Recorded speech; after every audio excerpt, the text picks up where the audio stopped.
Hello guys, this is the sewing tutorial of this princess that Bustier with overbust neckline. So I used 1 yard of fabric, so you can rock this on a trouser or casual wear. So my name is Adiola, welcome to my channel. So if you're new here, I thank you all for the 500k subscribers. I wouldn't have done this without your likes, your comments and watch hours. So I'm sorry I've been away for a while. I'm working on my online classes which will commence soon. So watch out for that. This is the part 2 of the overbust princess dat bustier with a cuffed neckline. So I'll drop a link for the part 1 of this video. So here are my patterns. I'm going to be using this shiny face fabric. So it has this glass effect and it's perfect for my work. You also need your stay, so you can get the black or the white. So I'm going to be using the white color. So you also need the lining. So I'll use a wording on the main fabric. So I was not able to get the soft one, so I'm going to make use of this. Then again for the front blouse, I'll use these crystal beads to embellish it, only for the front blouse. Then these are the required materials needed. The bead is not a must, please. I'll spread my fabric to cut out each part of the pattern. So fold your fabric into, remember I did not add sewing allowance in the pattern, so I had 2 inches on the side. Add half inch to the upper part here too.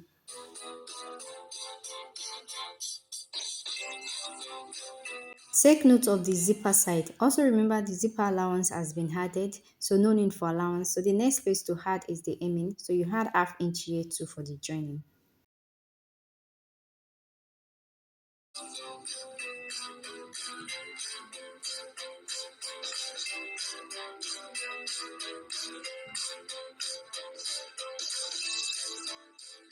I will highlight this part clearly. So it's time to cut out my fabric.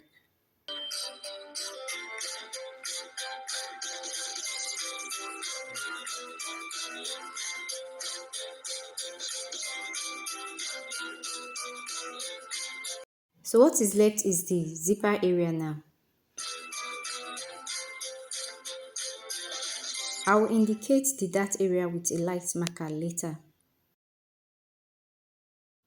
You can as well use a pin too, so to show you where you sew in your darts. So do the same on the other side. So next you notch the side waist. Turn the fabric to the wrong side and pinch the darts at the upper side, the waist on both sides and before the hip line. So do that for the lining too. So I'll show you how to join the darts. For the center front, fold your fabric. Then on this side, you add half inch for joining allowance, then half inch to the hemming, and the overbust area for joining with the lining. Also add half inch.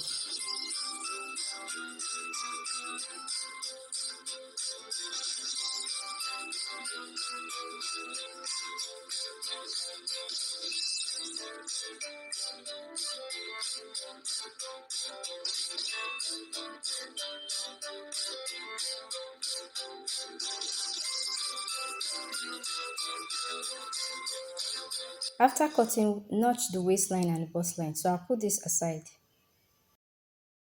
For the side front, I already chopped out my 2 inches joining allowance. Then you mark the half inch for joining at the down here and also half inch for joining with your center front. Put your fabric on fold when marking out your allowance and cutting. So I had to cut mine one by one. So you cut out the back first, then you cut the side front, then the last one will be the center front. Watch how I'm going to cut the side front fabric.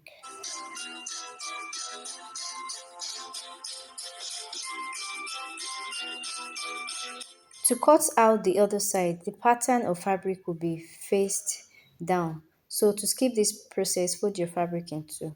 So knot your waist, then I'll flip the pattern this way to cut out the other side. This is the right side, so I'll turn it over to get the other one and cut exactly the same thing.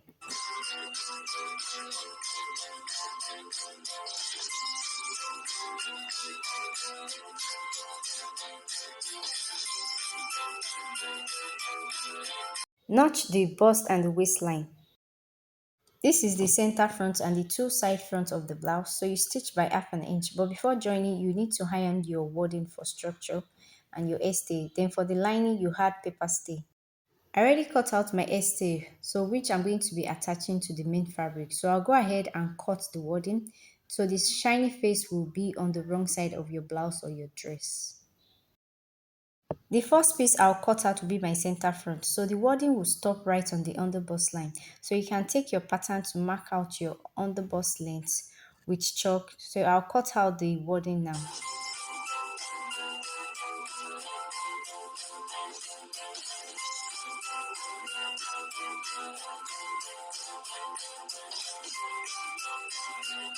I'll take out half inch from my overbust neck for the joining so the blouse can relax at the neck parts. I measured the half inch off camera, so I'll trim it off. But this is after I've ironed my stay to the fabric, then the wording follows. I don't want the fabric just ordinary without knotting at the lower area here. To cut the wording for the side front, so I'll cut from the underbust line. So make sure it doesn't get to the armhole area here. Just eyeball it and cut out where it's going to stop.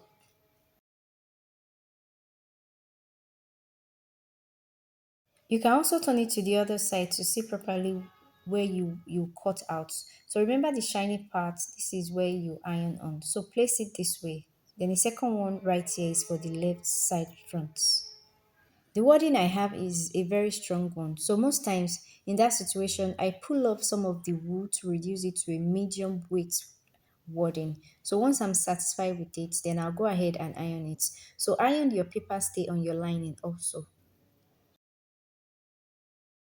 I have joined my front lining together. So what you are going to do is join the back right side facing each other. So open up your stitch and iron. Then you're going to be joining by half inch. Then for the back, I have sewn in my dart. To join the front and the back, you join by the allowance you had it. So I joined mine by 2 inches. I brought back my upper pattern to get the sleeve. So this is the overbust neck, or you can cut out a strip from the front all the way to the back and add a slip to your blouse. So on the pattern, you come in by 3 to 3.5 inches and mark 2 inches at the armhole area. Then you can connect the lines together. So I'll use my marker to show you properly what I marked earlier. Then I'll connect the two lines together. You cut two pieces for each sleeve and add half inch joining allowance to the side and the upper part if you want a sleeve. This is the lining. So place both the back this way and join the back and the front by the allowance you measured right side facing each other. So I'll show you how to join your darts. Then for the main fabric for the back, I already joined the dart for one side. Use a chalk for this. I'm using a marker so you can see what I'm doing clearly. So I'll just pinch it a bit. By the time I turn it to the other side, it will be obvious. So you take your chalk and outline the dart clearly and connect it back to the dart leg. So I don't know if that is obvious enough. So I'll use a barrier to show the dart properly. I have gone ahead to iron my estate together with the wording. So yes for the side. Then pick the right side front and place it on the center front and stitch by half an inch.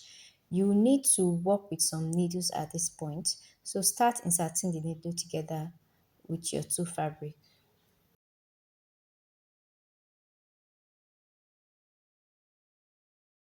Once it's stable, go to the machine and stitch it together. Then for the other side, pick the needle and hold it down and also sew it together. So I'm on my machine to join the fabric, so I'll join by half inch.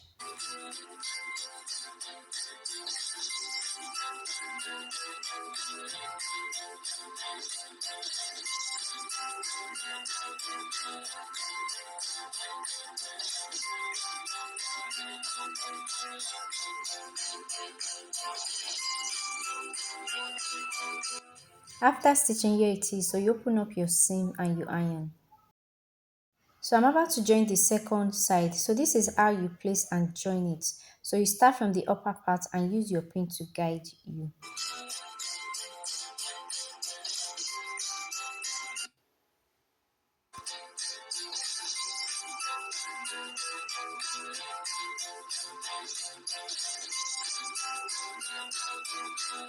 I also stitch by half an inch and iron my seam. Remember to use your pin to hold it in place to make your work easier. So I'm going to stitch it now.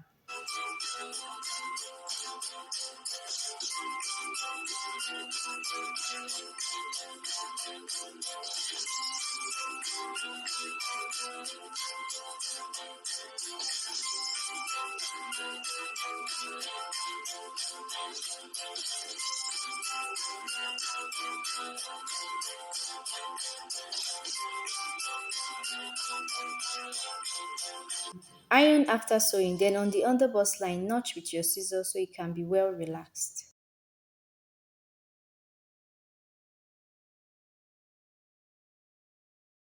Have in mind, I've already joined one side of the back dart, so I'm going to sew in the dart for the other side.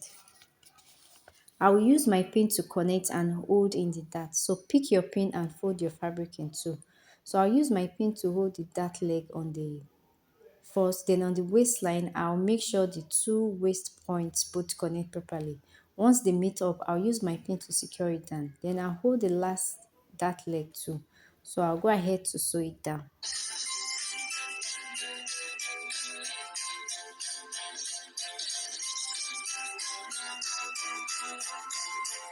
After double stitching, knot your thread together, then do that for the upper part too. So you can permanently have it secured. Then you cut off your thread. So this is what I have for the dart intake. So iron it, then I'll fix my zipper and join the back and the front together. I love this overbust tightening blouse already. So this is what you should have. Then you open up your seam and your hanger. So this is for the right side. Then this other side is for the left side. Then you join by 2 inches or whatever you measure.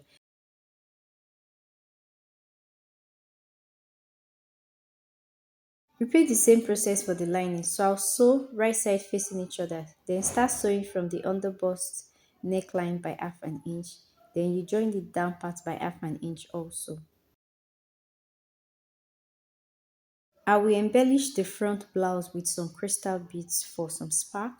So I won't join the side yet till I'm done beading to make my work easier. Then I'll move around to do this. You can also add an off-shoulder sleeve to your dress. Back to the sleeve pattern, I'll cut out the sleeve.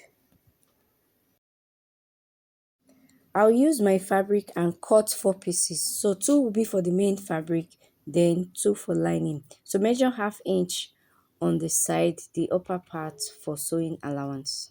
Also measure ½ inch for joining to your dress.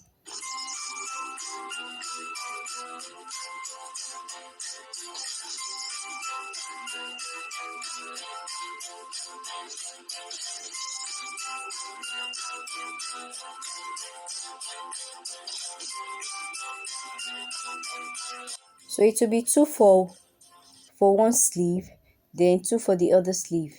So this is how you're going to attach the queen and sleeve to your dress or to your blouse. So this will be for the right side, then the other one will be for the left and sleeve. So you join it to the back too by ½ inch. I'm going to attach it temporarily with a pin. So don't mix it up when sewing in your sleeve. So see how beautiful this is. So I made this for those that want a sleeve. I have my blouse together with the lining. So join the neck area by ½ inch. So when you get to the zipper part, you are going to stitch your zipper this way by sewing on this part of the zip. So once you get here, continue to sew on this line, right?